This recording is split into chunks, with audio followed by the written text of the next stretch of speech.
First of all, it is a great privilege to be able to chair the subcommittee on federal lands. I want to thank the chairman of the committee, Mr. Westerman, for having the confidence to allow me to do that.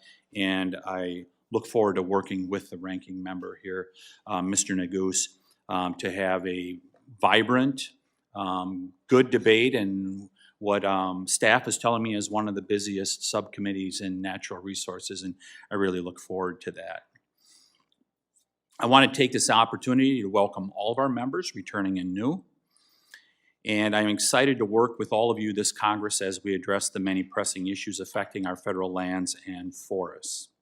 The topic of today's hearing is promoting conservation with a purpose on America's federal lands and forests. This is an important subject, and I hope the discussion that ensues will help establish some guiding principles of federal land management and conservation for this subcommittee to follow. It could also not be coming at a more critical moment.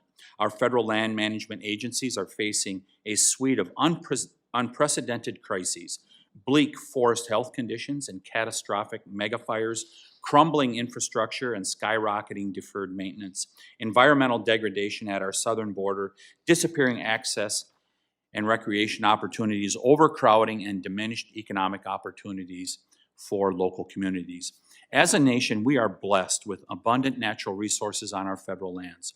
There are roughly 640 million acres of federal land across the country, which is 28% of the entire land base.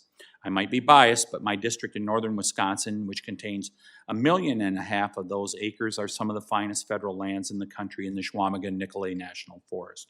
When done well, federal lands are carefully managed to balance the multiple uses and needs of the American people in a way that ensures they will be protected and enjoyed by generations to come. This is what we mean when we say conservation with a purpose. Sadly, true conservation of our federal lands has been increasingly hamstrung by a preservationist agenda being pushed by extreme environmentalists, including those in the Biden administration. Under the guise of protecting the environment, these extremists have pushed for locking up vast swaths of land under restrictive land designations, shutting down active management and responsible resource development through burdensome regulations, and when all else fails, filing frivolous lawsuits.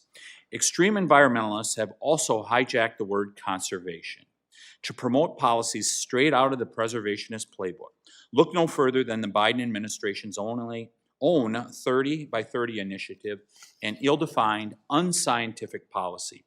Under the guise of conservation, 30 by 30 has supported nothing but preservationist land designations and a $1 billion slush fund.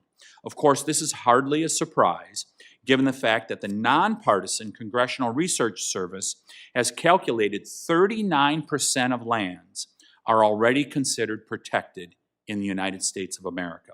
Preservation has failed to yield promised environmental protection. Instead, preservation exacerbates the challenges facing federal land managers by hindering their ability to use science-based active management techniques.